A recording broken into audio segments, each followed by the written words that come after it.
CJ Bailey is returning at quarterback for a young NC State team that played in seven one-score games last season. Maybe with all of this young talent returning, we could see a turnaround from the Wolfpack to potentially compete for an ACC title. Checking out this schedule, got a lot of tough games on here, though. Road trip to Duke's not going to be easy. Virginia Tech's a good team. Adding Notre Dame to the schedule, especially on the road, is ridiculously tough. Pitt and Georgia Tech, Miami, Florida State should be better. North Carolina. The schedule is going to be working against them this season. We're going to give this one a 5.5 out of 10. Starting the season off against East Carolina, this should be a pretty solid win for this NC State team. Assuming they don't disappoint like they did last season, I assume that they are going to get a easy non-conference win here against East Carolina, 90% chance for the Wolfpack. Following week against Virginia, despite this being a team against another ACC team, this is a non-conference game technically. Despite that, Virginia has lost a good amount of their team from the last season. And to be quite frank, they were not very good last season either. So I think NC State, with how young and talented they can be, I think they're going to have a very good chance to get a win at home against this Cavaliers team. So a 70% chance for the Wolfpack. Then they go on the road to face Wake Forest. I think Wake Forest is going to be one of the worst teams in the ACC next year, along with Stanford. There's really just not much to write home about this Demon Deacon team. The only thing they got going for them here is that it's a road game for this Wolfpack team. But once again, I think the talent disparity is going to be the biggest factor in this game. And the Wolfpack is by far the more talented team. So an 80% chance for NC State to start the season off 3-0 here. Next up is a road trip to Duke. Duke bringing in Darian Mensah from the transfer portal, quarterback from Tulane, paying him, I believe, $2 million a season, which is a lot of money for a program like Duke to be spending on football. Every year seems to surprise us with their football program. Quarterbacks keep transferring away. They just brought in one out of the transfer portal this time. So I think Duke's actually going to be pretty solid once again.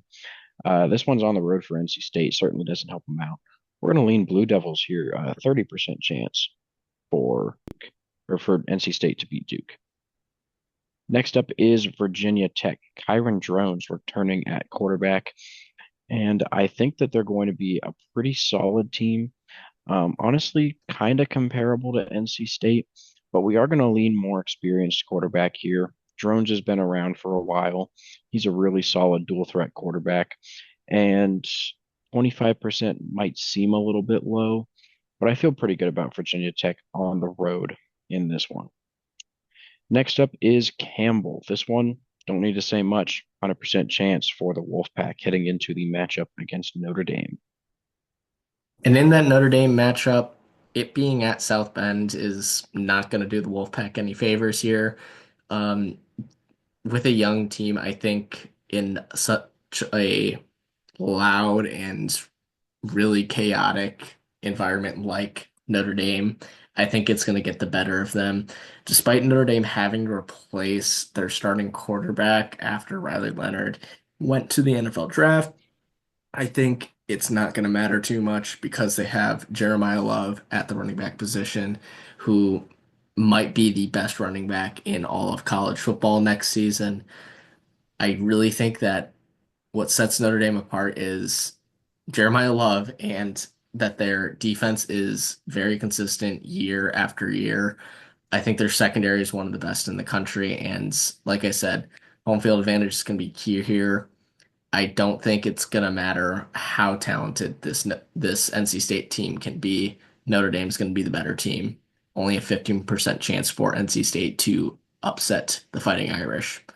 Then they have a bye week, and then they'll go on the road the following week to face Pitt. Pitt is a very interesting team. They're returning Eli Holstein at the quarterback position, a very young quarterback, but had a very productive season last year. But Pitt's an interesting team in general because they started the season off 7-0 last year. then lost 6 games in a row, including their bowl game loss to Toledo that went into several overtimes, a very fun game that I enjoyed watching. But this Pitt team, if they can limit that stretch of games where they just lose those one score games, teams that really shouldn't lose to, then I think Pitt is going to be a really tough team to play against. I think defensively, they have shown that they are very, very good, especially in that Syracuse game last year when I think Kyle McCord threw 5 interceptions, including like 3 pick sixes. But if Eli Holstein can be the offensive motor that they need, Pitt's going to be a tough team to beat. And especially on the road for NC State, I don't think they're going to be able to pull out a win here. Only a 25% chance. Then before their last bye week, they'll face Georgia Tech. Georgia Tech is a team that we are very high on. Um, I think their schedule is relatively easy with only maybe 2 games on their schedule that they have legitimate concerns of. Haynes King is back at the quarterback position, and they have brought in, I believe, 2 FIU wide receivers to become weapons for Haynes King after a pretty solid season that saw them almost beat Georgia and knock off Miami. So this Georgia Tech team, the ceiling is very, very high. I think they're gonna be one of the top teams in the ACC next season. Even though this is a road game for the Jackets, I think they'll get the better of the Wolfpack here. But maybe this young NC State team can surprise me, but a 25% chance is what we're going to go with right now. Next up is a road trip after the bye week to face Carson Beck and the Miami Hurricanes. We're not super high on Carson Beck himself, but I do think he's still a really solid quarterback, and Miami has a really solid supporting cast around him. So the fact that this is on the road certainly doesn't help out NC State. We're going to lean Miami pretty heavily in this one. Canes with about an 85% chance to win that one. Then it's back at home on a Friday to face Florida State. This should be a pretty good game. I think Florida State's going to be considerably better than they were last season. Thomas Castellanos coming in out of the transfer portal should be a nice improvement to the quarterback position that last year was headed up by DJ Uiagalelei.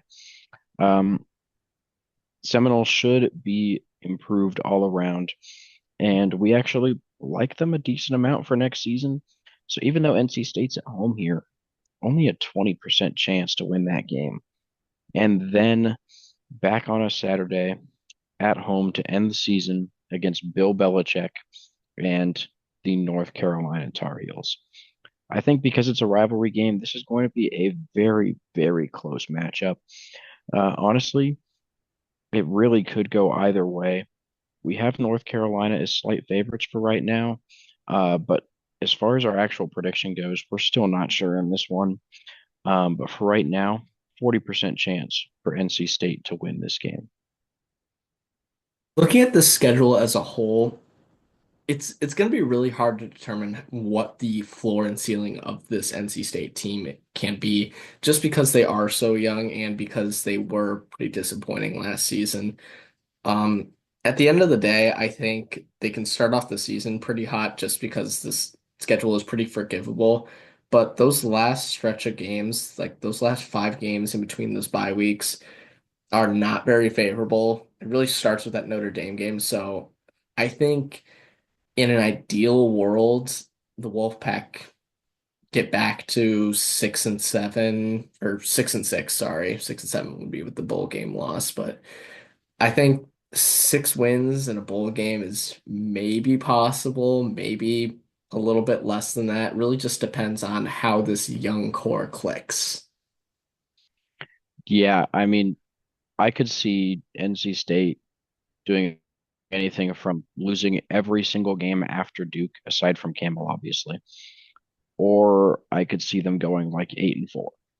It's going to be somewhere in between there. And I think realistically, we're going to see them right around 500.